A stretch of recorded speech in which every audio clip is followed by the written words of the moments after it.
Hello student, स्वागत है आप सभी का एक बार फिर से आपके अपने YouTube channel mister cool Ash the teacher में। तो दोस्तों, वो क्षण वो घड़ी आ गई है जिसका हर एक सच्चे भारतीय को इंतजार था। 2019 से जो मामला विवादों में चल रहा था, फाइनली 2023 11 दिसंबर को उसका निर्णय आ चुका है और हमारे देश के सर्वोच्च न्यायालय ने, माननीय उच्चतम न्यायालय ने कह दिया है कि जम्मू कश्मीर को राज्य का दर्जा बहाल किया जाए, परंतु 370 को हटाना सरकार का बिल्कुल सही निर्णय था। उन्होंने कोई भी असंवैधानिक कृत्य नहीं किया है। क्यों मैं बोल रहा हूं कि यहां पर भारतीय सरकार की एक बड़ी जीत है, क्यों मैं ऐसा बोल रहा हूं कि यह एक रिमार्केबल डिसीजन है। जम्मू कश्मीर में इलेक्शन कब से होंगे और 370 को अब कर दिया गया है परमानेंटली रिमूव। सारी चीजों के बारे में जानेंगे, सो लेट्स गेट स्टार्टेड। देखिए, सबसे पहले तो मैं आपको बता दूं कि जिन मुद्दों पर सुप्रीम कोर्ट को फैसला देना था वो क्या थे। पहला, आर्टिकल 370 परमानेंट है या टेम्पररी, इसके ऊपर फैसला देना था। संसद और राज्य की क्या शक्तियां होंगी, जम्मू कश्मीर राज्य को विशेष राज्य का दर्जा देना सही है या नहीं। जम्मू कश्मीर पुनर्गठन अधिनियम 2019 में पारित किया गया था, वो संवैधानिक है कि असंवैधानिक, और राष्ट्रपति के जिस आदेश के तहत वहां की विधानसभा को भंग करने के पश्चात जो 370 और 35A हटाया गया था, वो क्या सही फैसला था। इन सारी मुद्दों के ऊपर चर्चा होनी थी। और मैं आप लोगों को बता दूं दोस्तों, देखिए, जम्मू कश्मीर को 370 हटने से पहले विशेष राज्य का दर्जा था और इवन जम्मू कश्मीर का खुद का एक फ्लैग था। ये जो आप सामने देख रहे हैं, ये जम्मू कश्मीर का खुद का एक फ्लैग है, जिसे बाकायदा जम्मू कश्मीर में भारत के झंडे के बगल में लहराया जाता था। तो इससे आप सोच सकते थे कि यहां पे वन नेशन में 2 स्टेट वाली पॉलिसी यहां पर अपनाई जा रही थी, जो कि सरासर गलत था। इसके अलावा जम्मू कश्मीर का अपना खुद का एक संविधान भी था, जो 370 के तहत, आर्टिकल 370 के तहत ही उसे दिया गया था, जिसके कारण ये एक और भी ज्यादा स्पेशल स्टेट का दर्जा रखता था। और आप लोगों को पता है दोस्तों कि ये सब क्यों होता था। ये सब इसलिए होता था क्योंकि जम्मू कश्मीर हमेशा से एक विवादित क्षेत्र रहा है और यहां पर कुछ जो असामाजिक तत्व हैं वो अपनी संप्रभुता जमाना चाहते थे, जिसके चलते यह फैसला सरकार ने लिया कि 370 यहां पर से हटाया जाएगा।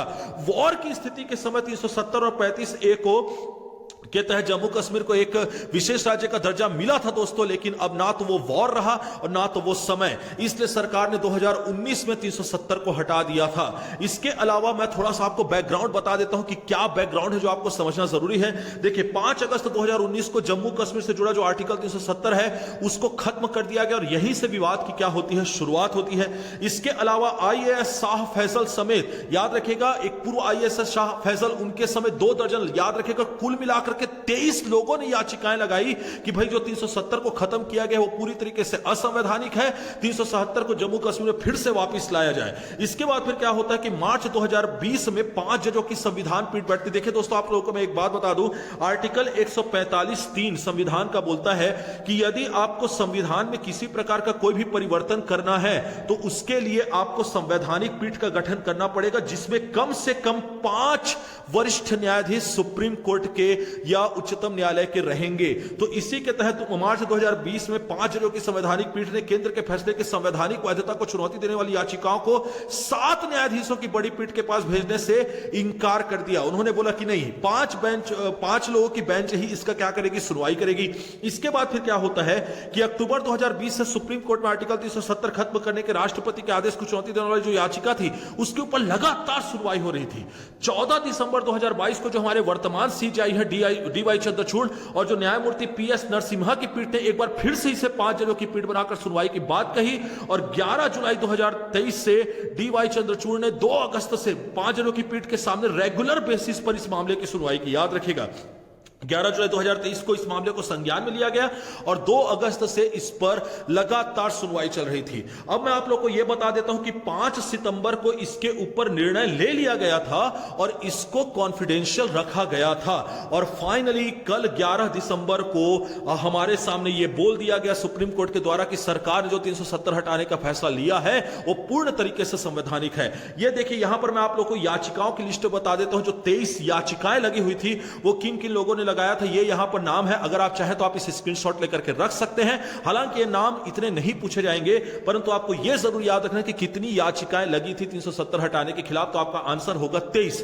अब मैं आप लोगों को बता देता हूं कि इसमें कुछ जो इंपॉर्टेंट नाम है याचिका लगाने वालों में, वो आपको जरूर याद रखने हैं। जैसे पूर्व एयर वाइस मार्शल कपिल काक, सेवानिवृत्त मेजर जनरल अशोक मेहता, पूर्व आईएएस हिंडाल हैदर तैयब जी, अब अमिताभ पांडे और गोपाल पिल्लई, इनको आपको याद रखना है। इसके अलावा राजनीतिक और गैर राजनीतिक संगठन जिन्होंने याचिकाएं लगाई थी, उनके नाम है people's union for civil liberties, Jammu Kashmir bar association, Jammu Kashmir people's conference. तो ये चीजें बस आपको याद रखनी, और ये याद रखनी कि 23 लोगों ने याचिकाएं लगाई थी। अब हम लोग बात करते हैं उस कॉन्स्टिट्यूशनल बेंच की, उस संवैधानिक पीठ की, अर्थात उन जजेस की जिन्होंने ये ऐतिहासिक फैसला सुनाया है। तो ये रहे वो 5 जज जिनके नाम आपको याद रखने हैं, मतलब यखने हैं। देखिए, इसमें सबसे पहले हैं chief justice D Y. Chandrachud ji, इसके बाद justice B R. Gavai, justice Suryakant, justice Sanjay Kishan Kaul, justice Sanjiv Khanna. इसमें से जस्टिस संजय किशन कौल ने एक बहुत बड़ा स्टेटमेंट दिया है, जिसके बारे में आपको पता चलेगा वीडियो के लास्ट में, तो वीडियो को लास्ट तक जरूर देखिएगा। तो याद रखिएगा ये 5 लोग के नाम आपको अच्छे तरीके से याद रखना है, justice D Y. Chandrachud, B R. Gavai, Suryakant, Sanjay Kishan Kaul और संजीव खन्ना। इसके बारे में आप लोग को एक और चीज, एक एक्स्ट्रा नॉलेज यहां पर देना चाहूंगा दोस्तों, जो आपके भविष्य के लिए एग्जाम में बहुत ही इंपॉर्टेंट होने वाला है। इसमें से 3 कैंडिडेट ऐसे हैं जो कि डी.वाई. चंद्रचूड़ के बाद बनेंगे नए चीफ जस्टिस। तो देखिए, मैं आप लोगों को बता देता हूं कि जस्टिस डी.वाई. चंद्रचूड़ का जो कार्यकाल है वो नवंबर 2024 को खत्म हो जाएगा। तो नवंबर 2024 से लेकर के 13 मई 2025 तक के जस्टिस खन्ना, जी हां, यहां पर आप देख रहे होंगे, ये है जस्टिस खन्ना, ये बनेंगे चीफ जस्टिस। इनके बाद फिर बारी आएगी 13 नवंबर 2025 तक के रहेंगे जस्टिस बी.आर. गवई। आप चाहें तो इसका स्क्रीनशॉट लेकर के रख सकते हैं, भविष्य के लिए आपके लिए बहुत इंपॉर्टेंट होने वाला है। यहां पर आप देख सकते हैं, ये है जस्टिस बी.आर. गवई। और जस्टिस बी.आर. गवई के बाद मौका मिलेगा जस्टिस सूर्यकांत को, जो कि 9 फरवरी 2027 तक भारत के बने रहेंगे चीफ जस्टिस। और ये रहे आपके जस्टिस सूर्यकांत। तो ये 3 नाम आपको बहुत अच्छे तरीके से याद रखना है फ्यूचर पर्सपेक्टिव से। अब हम लोग बात कर लेते हैं सुप्रीम कोर्ट ने क्या क्या निर्णय दिए हैं, उसके ऊपर थोड़ा सा विस्तार से चर्चा कर लेते हैं दोस्तों। देखिए, सबसे पहली बात तो जो सुप्रीम कोर्ट ने कही है वो ये है कि 370 वॉज अनस्टेबल प्रोविजन। जी हां, 370 एक अस्थायी प्रावधान था जिसे 1947 के समय वॉर की स्थिति में लागू किया गया था। जैसा कि आप लोगों को पता है दोस्तों कि पाकिस्तान भी लगातार अपने जम्मू कश्मीर पर अधिकार तब भी जता रहा था और अब भी जता रहा है। तो उन्होंने क्या किया है, कबीलाई संगठनों का जो समूह है वो भेज दिया था इंडिया वाले कश्मीर में उसके ऊपर अटैक करने के लिए। और उस समय के जो राजा हरि सिंह थे, जो कि ना तो भारत में मिलाना चाहते थे कश्मीर को, ना ही पाकिस्तान में मिलाना चाहते थे, उन्होंने क्या किया, इंडिया से मदद मांगी। और आप लोगों को पता होगा कि इंडिया के साथ विलय पत्र पर फिर क्या किया गया, हस्ताक्षर किया गया। अब विलय पत्र पर हस्ताक्षर करने के साथ रक्षा मंत्रालय, सूचना मंत्रालय, ठीक है, गृह मंत्रालय, ये सब तो आ गया किसके हिस्से में, भारत के हिस्से में। लेकिन जम्मू कश्मीर को एक विशेष राज्य का दर्जा दे दिया गया। दूसरा विलय पत्र हस्ताक्षर हो नहीं पाया दोस्तों, वरना 370 की नौबत कभी आती ही नहीं। तो इन्होंने बोला सुप्रीम कोर्ट ने कि वॉर के समय में जो लागू की गई चीज थी उसे आप एक स्टेबल पर्सपेक्टिव नहीं मान सकते, इसलिए 370 हटाना कोई गलत फैसला नहीं था। अब इन्होंने फिर दूसरा स्टेटमेंट दिया कि Indian government follow standard procedure to remove 370 and 35A। देखिए, यहां पर आप लोगों को मैं एक संवैधानिक दाव पेज बता दूं कि कॉन्स्टिट्यूशन में यह लिखा हुआ था कि अगर केंद्र सरकार को या संसद को कोई भी फैसला लेना जम्मू कश्मीर से रिलेटेड, तो उन्हें वहां की विधायिका से, अर्थात जम्मू कश्मीर की विधायिका से अनुमति लेनी जरूरी होगी। लेकिन याद रखेगा, जिस समय 370 और 35A को रिमूव किया गया था, उस समय जम्मू कश्मीर की विधायिका भंग थी और वहां पर चल रहा था दोस्तों राष्ट्रपति शासन, जिसके चलते उन्होंने बहुत ही समझदारी के साथ स्टैंडर्ड प्रोसीजर फॉलो करते हुए 370 और 35A को रिमूव किया था। अब बात कर लेते हैं, इन्होंने जो तीसरा डिसीजन दिया कि जम्मू कश्मीर की इलेक्शन, जो मैंने आपको थंबनेल में भी बताया था, आप लोगों को बता दूं दोस्तों कि जम्मू कश्मीर को एक चीज मिली है, वो है इसके राज्य का दर्जा वापस करने की। देखिए, आप लोगों को पता होगा जम्मू कश्मीर पुनर्गठन अधिनियम के तहत जम्मू कश्मीर को जम्मू कश्मीर और लद्दाख 2 केंद्र शासित प्रदेशों में बांट दिया गया था। तो इसमें सुप्रीम कोर्ट ने कहा कि लद्दाख का जो यूनियन टेरिटरी का टैग है वो इसके साथ रहेगा, लेकिन जम्मू कश्मीर अब यूनियन टेरिटरी ना रह करके इसे स्टेट का दर्जा दिया जाए वापिस। हालांकि इसका 370 यहां पर फिर से वापिस बिल्कुल नहीं आएगा, तो यह सरकार की जीत थी। और सरकार ने दोस्तों पहले ही इसकी तैयारी करके रखी हुई थी। सरकार ने बोला था कि जम्मू कश्मीर में अगर विधानसभा के चुनाव होंगे, क्योंकि जम्मू कश्मीर विधानसभा की सिफारिश वहां पर रखी गई थी, तो उसमें 90 सीट होंगे, जिसमें 47 सीट और 43 सीट करके बांटा गया था, जिसमें 47 सीट होंगे कश्मीर में और 43 सीट होंगे आपके जम्मू में। इसके अलावा जो 5 लोग हैं इनको नॉमिनेट करेगा, मनोनीत करेगा कौन? आपका लेफ्टिनेंट गवर्नर अर्थात उपराज्यपाल। अब यहां से जो सत्ताधारी पार्टी है केंद्र में, उसको फायदा होने के चांसेस है, क्योंकि यहां पर 5 लोग जो है 5 लोगों को नॉमिनेट किया जाएगा लेफ्टिनेंट गवर्नर के द्वारा। तो यह रहेगी आने वाली चुनावों में जम्मू कश्मीर की विधायिका। 47 आपके कश्मीर इलाके से, 43 आपके जम्मू इलाके से और 5 लोग को नॉमिनेट किया जाएगा लेफ्टिनेंट गवर्नर के द्वारा।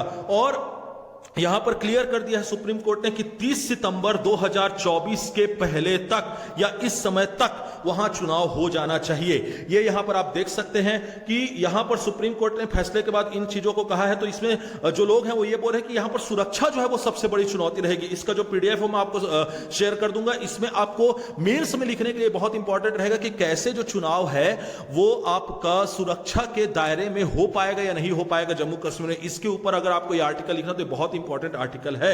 अब देखिए, बात करते हैं कि जो मैंने आपको कहा था कि यहां पर जस्टिस संजीव, यहां पर आप देख सकते हैं कि जस्टिस कॉल जो है, इनके बारे में मैंने आपको बताया था कि मैं बताऊंगा कि इन्होंने एक बहुत ही इंपॉर्टेंट स्टेटमेंट दिया। और इन्होंने क्या स्टेटमेंट दिया है? तो यह है ह्यूमन राइट कमीशन के बारे में। इन्होंने क्या कहा है कि मानवाधिकार उल्लंघन की जांच के लिए आयोग बने। जस्टिस कॉल ने अपने फैसले में लिखा है कि 1980 के दशक के कश्मीर पंडितों को घाटी छोड़नी पड़ी, उस दौरान हुए जो मानवाधिकार उल्लंघन है उनकी जांच के लिए केंद्र सत्य और सुलह आयोग बनाए। और जस्टिस कॉल जो है वो खुद भी एक कश्मीरी पंडित परिवार से आते, ये बात आपको ध्यान रखनी है, यही मैं आपको बताना चाहता था।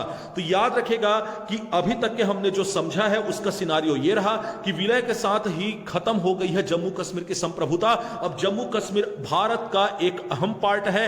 23 अर्जियां जो लगी हुई थी वो जो जम्मू कश्मीर 370 हटाने के खिलाफ, उससे बिल्कुल निष्क्रिय कर दिया गया है। जिसमें पहली बात यह बोल दी गई है कि अनुच्छेद 317 का स्थायी प्रावधान था जो युद्ध जैसी स्थिति में लागू किया गया था, जो मैंने आपको पहले बताया। सुप्रीम कोर्ट ने कहा कि 1949 में विलय पत्र पर हस्ताक्षर होने के बाद जम्मू कश्मीर वैसे भी संप्रभु नहीं था। तीसरा बात जो कोर्ट ने कहा है कि सुप्रीम कोर्ट संविधान के अनुच्छेद 370 को निरस्त करने के लिए आदेश जारी करने के राष्ट्रपति के सत्ता और लद्दाख को अलग केंद्र शासित प्रदेश बनाने के फैसले को वैध मानता है। राष्ट्रपति का शक्ति प्रयोग दुर्भावनापूर्ण नहीं था और इसके लिए राज्य की सहमति लेने जरूरी भी नहीं थी। तो पूरी की पूरी जो याचिकाकर्ताओं की मांग थी उसको पूरी तरीके से दरकिनार कर दिया गया। इसके अलावा इन्होंने बोला है कि जो अनुच्छेद 3A का जिक्र किया गया है याचिकाकर्ताओं के द्वारा, जिसके अनुसार संसद कानून द्वारा किसी भी राज्य से क्षेत्र को अलग करके या दो राज्यों में राज्यों के हिस्सों में एकजुट करके किसी भी क्षेत्र को एकजुट करके एक नया राज्य बना सकती है। तो यहां पर भी जो केंद्र है उन्होंने, जो संसद है उन्होंने पूरी तरीके से संविधान का पालन किया और आर्टिकल 3 के तहत इसे बनाया गया है। इसके अलावा सुप्रीम कोर्ट ने कहा कि चुनाव आयोग सितंबर तक जम्मू कश्मीर विधानसभा के चुनाव कराने के लिए कदम उठाए, पूर्ण राज्य का दर्जा जल्द से जल्द बहाल किया जाए, जो मैंने आपको पहले ही समझाया। और बेंच में शामिल जस्टिस संजय किशन कौल ने जम्मू कश्मीर को अभी तक हुई हिंसा के मामलों को देखने के लिए एक समिति का गठन करने के लिए सुझाव दिया है। यह पूरा समरी था जितना अभी तक के आपने वीडियो देखा उसका। तो अगर आपको यह वीडियो अच्छी लगी होगी, जो जाहिर सी बात है अच्छी लगी होगी, और आपको अगर किसी प्रकार के कोई क्वेश्चंस है तो आप मुझे इंस्टाग्राम में फॉलो करें। याद रखें दोस्तों, फॉलो करेंगे तभी आपका मैसेज रिक्वेस्ट मुझ तक के पहुंचेगा। फॉलो करें, मुझसे प्रश्न पूछें, मैं उस प्रश्न का जवाब जरूर दूंगा और मुझे लगेगा कि आपका प्रश्न वीडियो बनाने के लायक है तो उस पर वीडियो भी जरूर बनाऊंगा। अगर आपको इसका पीडीएफ चाहिए तो आप मुझे टेलीग्राम चैनल पर ज्वाइन करें। टेलीग्राम चैनल का जो लिंक है वो आपको डिस्क्रिप्शन बॉक्स में मिल जाएगा। अगर आपने यहां तक वीडियो देखा तो जाहिर सी बात है वीडियो आपको पसंद आई होगी। So thank you for watching. Video को ज्यादा से ज्यादा लाइक करें दोस्तों, क्योंकि एक हर भारतीय के लिए गर्व का दिन है, खुशी का दिन है। वीडियो को दबा के शेयर करें, चैनल को सब्सक्राइब करना तो बिल्कुल ना भूलें और बेल आइकन दबा दे ताकि मेरे वीडियो की नोटिफिकेशन आप तक के पहुंच जाए। मैं मिलूंगा आपसे नेक्स्ट वीडियो में, तब तक के लिए धन्यवाद।